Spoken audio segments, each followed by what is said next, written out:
Hi everyone. Many of you know that in my own history and journey of doing healing work and propelling the work that has become body story work, I did some work with Elizabeth Kubler-Ross, the author of the famous book about death and dying, and she talked a lot about unfinished business, which we use in some of our work in a different way, but in talking about doing completion work.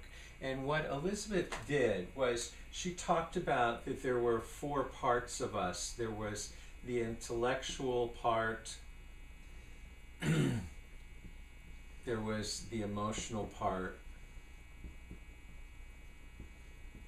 there was the physical part of us, and there was the spiritual part of us.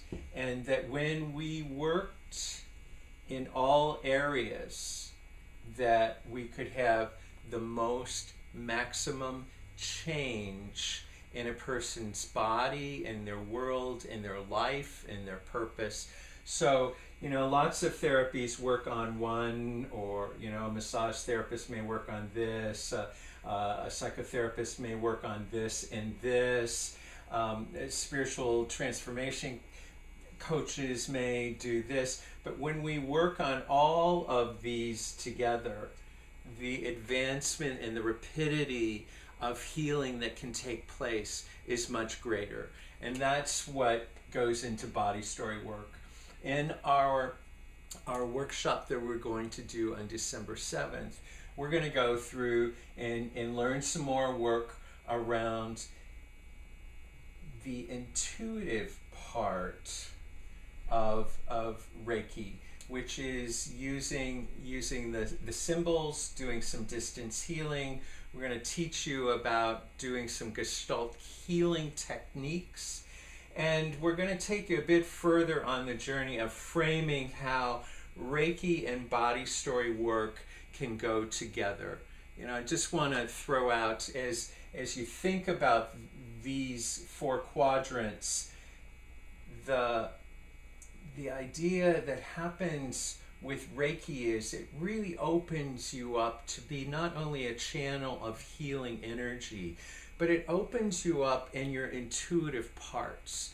So I was aware early on in my journey, again, as I started doing Reiki with people and laying hands on them, that I would oftentimes get images or feelings or sensations telling me about what was going on with them.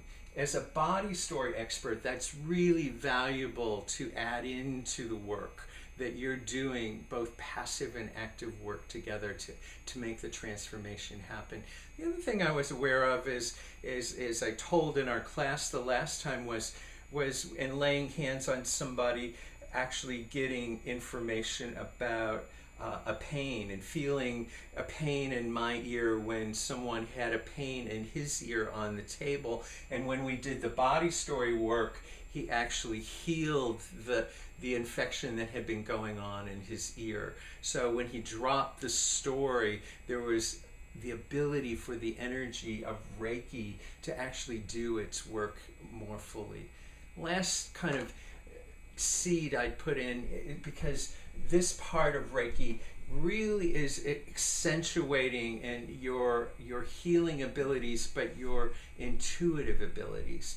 I'm aware in doing Reiki on someone, again, a number of years ago, that all of a sudden I sensed, a presence in the room of someone else. And in talking to my client who also was experiencing the presence of someone else, it opened up a whole nother avenue for this person to do healing work, knowing that, one, they weren't alone, that an ancestor had come and been a part and participating in the work with them of their healing journey, which really changed everything for them. So I just want to plant some seeds that this is going to be a juicy class. and we're going to have a lot of fun, but prepare to open up not only to some new skills about Reiki and some new skills about body story work, but prepare to open up to be more and more and more available to the intuitive parts of you, which will really connect the dots of a lot of this together. All right, hope that feeds you and gets you warmed up for our class on December 7th. Namaste.